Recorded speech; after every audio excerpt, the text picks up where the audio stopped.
அனைவருக்கும் நமஸ்காரம். கேதுவின் காதலன் பேசுகிறேன். இன்று ஒரு ஜோதிட தகவல்களை பார்ப்போம். உங்கள் ஜாதகத்தில் மாயை, உங்கள் ஜாதகத்தில் மாயம், உங்கள் ஜாதகத்தில் ஒரு அற்புதம் நிகழ வேண்டுமானால் எங்கு இருக்கிறது என்று ஆராய்ந்து பாருங்கள். ஆம், மாந்தி என்பது ஒரு மாயை. இதோ அதை பற்றி ஒரு சுவையான கருத்து. மகாவிஷ்ணுவை தரிசனம் செய்ய நாரதர் சென்று கொண்டிருக்கிறார். சென்றார், மகாவிஷ்ணுவை பார்க்கிறார். அப்பொழுது தாயார், மகாலட்சுமி தாயார் நாணத்தோடு வெட்கப்பட்டு மகாவிஷ்ணுவை விட்டு விலகி சற்று ஓரமாக நிற்கிறார். நாரதர் கூறுகிறார், பகவானே, நானோ முற்றும் துரிந்த முனிவன், என்னை பார்த்து தாயார் வெட்கப்பட்டு போகிறார் என்று கர்வத்தோடு கூற, கர்வம் எப்படிப்பட்டது, மாயை எப்படிப்பட்டது என்பதை உணர்ந்து கொள்ள மகாவிஷ்ணு நாரதருக்கு ஒரு வாய்ப்பை அளிக்கிறார். ஏனென்றால் காலம், மாயை இரண்டும் ஒரு மனிதனை எப்படி மாற்றிவிடும் என்பதற்காக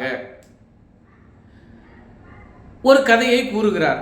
கதையின் முடிவில் நாரதர் தான் சென்ற லட்சியத்தையும் கொண்ட கொள்கையையும் மறந்து விடுகிறார்.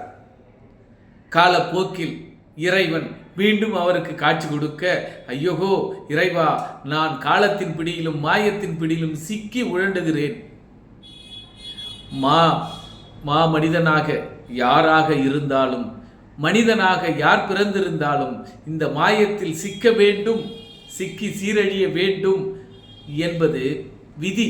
அந்த விதியைத்தான் இறைவன் நம்மளுடைய ஜாதகத்தில் மாந்தி என்ற கிரகத்தை, மாயத்தை உற்பத்தி ஸ்தானமாக வைத்து எந்த பாவத்தில் மாந்தி அமர்ந்துள்ளதோ, என்ன கிரகத்தின் சாரத்தில் அமர்ந்துள்ளதோ, மாந்தி அது ஏறிய சாரம், அது காலபுருஷனுக்கு எந்த பாவம், ஜாதகருக்கு எந்த பாவம், அதாவது ஜாதகரின் சந்திரனுக்கு அது எந்த பாவம், அது காலத்திற்கு எந்த பாவம், அந்த மாந்தி ஏறிய சாரம் யார், இந்த மூன்றின் அடிப்படையில் தான் உங்கள் ஜாதகத்தில் அந்த சிக்கலை நீங்கள் அனுபவிப்பீர்கள்.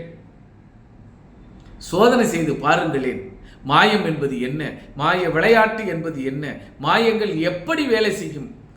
ஆனானப்பட்ட நாரத மகரிஷியே இந்த மாந்தியில் சிக்குண்டு சீரழிந்தார். நாம் மனிதர்கள் ஆசை, பாசம், கோபம், நேசம், அதாவது காமம், கோபம், குரோதம், மதம், மாச்சரியம் அண்டு லோபம், இந்த ஆறில் சிக்கி உழந்து கொண்டிருக்கிறோம். நாம் மட்டும் தப்பிப்போமா?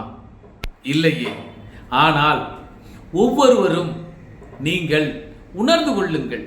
உங்கள் ஜாதகத்தை கையில் எடுத்து கொண்டு மாந்தி ஏறிய சாரம் என்னவோ, அந்த உறவு என்னவோ, அந்த உறவின் அடிப்படையில் உதவிகளையும் கர்மாக்களையும் கழித்துக் கொள்ளுங்கள். உங்கள் வாழ்வில் மாயங்கள் என்றும் தோன்றாது. மாய விடுதலை உங்களுக்கு கிடைக்கும். சோதனை செய்து பாருங்களேன். உங்கள் ஜாதகத்தில் மாந்தி ஏறிய சாரம், மாந்தி அமர்ந்த பாவம், அதற்கு ஒரு விடுதலையை தேடுங்கள். மீண்டும் அடுத்த வீடியோவில் சந்திப்போம். நன்றி, நமஸ்காரம். உங்கள் கேதுவின் காதலன்.